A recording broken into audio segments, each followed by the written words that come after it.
మన కుప్పం ప్రజలకి మరియు మన తెలుగుదేశం బిడ్డలకి నా అందరికీ నా హృదయపూర్వక నమస్కారాలు.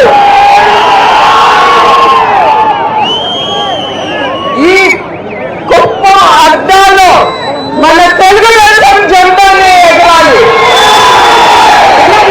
మన తెలుగుదేశం పుట్టిన దగ్గర నుంచి ఇక్కడ ఈ కుప్పం అడ్డాలో మన తెలుగుదేశమే. ఒక్కళ్ళు రావటానికి ధైర్యం చేయకూడదు, ఇంకొక జనటానికి కుదరదు. అదే మిమ్మల్ని అందరినీ కోరుతున్నాను. అదే చంద్రబాబు నాయుడు గారి నాయకత్వం అంటే. తర్వాత మీ అందరికీ తెలుసు, చంద్రబాబు నాయుడు గారిని అరెస్ట్ చేసినప్పుడు ఈ నిజం గెలవాలి అనే ఈ ప్రోగ్రాం నేను చేపట్టాను. కానీ నాకు చాలా సంతోషంగా ఉంది, ఇట్లా నా కార్యకర్తలు నా బిడ్డల్ని నేను కలుసుకోగలుగుతున్నాను. మీరు చూపించే ఉత్సాహం, ధైర్యం నన్ను ముందుకు తీసుకెళ్తాంది. ఇప్పుడే కాదు, నిజం గెలవాలి అనే ప్రోగ్రాం అప్పుడు నా కార్యకర్తలు ప్రజలే తీసుకెళ్లారు నన్ను ముందల. ఎందుకంటే మీ అందరికీ తెలుసు ఈ రాక్షసుల ప్రభుత్వం గురించి. మీకు తెలుసా లేదా? అది మీరు గుర్తుంచుకోవాలి. ఇప్పుడే నేను నామినేషన్ వేయటానికి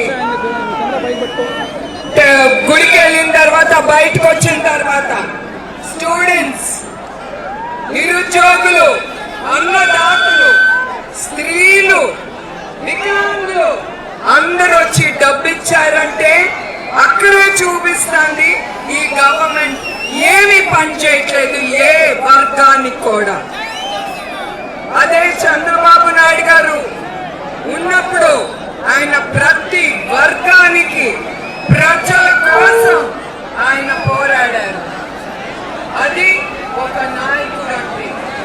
అట్లానే చంద్రబాబు నాయుడు గారు మన ఆంధ్రప్రదేశ్ విభజన అయిన తర్వాత ఏమీ లేదు మన ఆంధ్రప్రదేశ్ లో. 5 సంవత్సరాలు ఆయన చాలా కష్టపడి మీకోసం, ప్రజల కోసం, మన రాష్ట్రం అభివృద్ధి కోసం ఆయన ఎప్పుడు నిద్రాహారాలు మానేసి ప్రజల కోసమే ఆయన పనిచేశారు. ఎందుకు? ప్రజలు మన రాష్ట్రం నంబర్ 1గా ఉండాలి యావత్ భారతదేశంలో. అది ఆయన కోరుకుంది.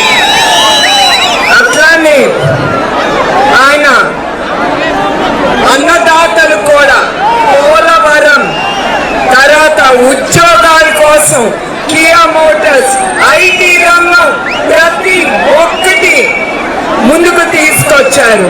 పరిశ్రమలు కూడా ఆయనను నమ్మి ఏమి లేని మన ఆంధ్ర రాష్ట్రంలో పెట్టుబడి పెట్టడానికి వచ్చారంటే అది ఆయన నాయకత్వం మీద నమ్మకం. అట్లానే మీకు మరొకసారి నేను గుర్తు చేస్తున్నాను, ప్రాంతాలు మన అన్న నందమూరి తారక రామారావు గారు ఏమనేవారు, ప్రాంతాలు వేరైనా, ప్రజలు వేరైనా, మతాలు వేరైనా, మనందరం ఆంధ్రలో. అవునా కాదా?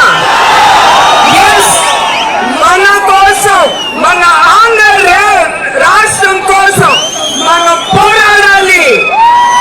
ఈ జరిగే అన్యాయాన్ని, రాక్షసుల్ని అరగొట్టాలని మిమ్మల్ని అందరినీ కోరుతున్నాను. ప్రజలందరినీ, యావత్ ఆంధ్రప్రదేశ్ ప్రభుత్వం అందరినీ.